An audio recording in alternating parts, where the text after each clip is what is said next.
When I first saw the game come out at Sony's E3 press conference, I was hesitant to try Entwined because they refused to say much about it other than it's about two souls that can't be together.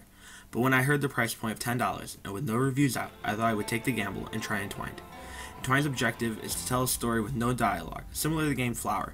Sadly, I felt the game's story fell short when telling the story.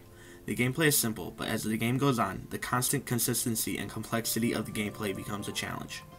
There's not much to the plot, but tries to bring you on an emotional ride. Unfortunately, it didn't draw me into the game. The short story takes about 2 hours to complete, depending on your skill level. The game didn't get challenging for me until about the 6th lifetime stage. The majority of the time is spent repeating parts you fail and have to redo in order to further your adventure. Entwined is trying to tell the story of love between two souls who can't be together. The story tries to unite these souls. With no speak of any language, the story tries to bring compassion, romance, and forbidden love. Sadly, the story doesn't deliver what it's trying to accomplish.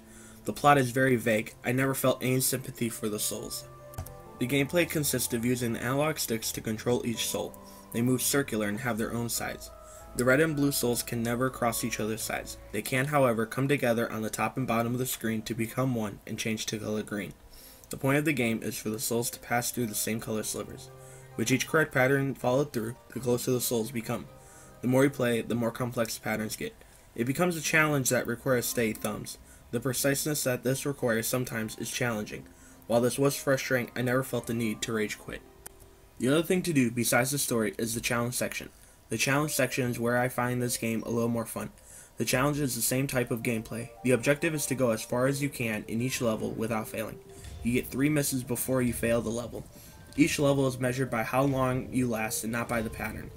This was fun and presents more of a challenge to reach the minimum amount of points you need in order to progress to the next level.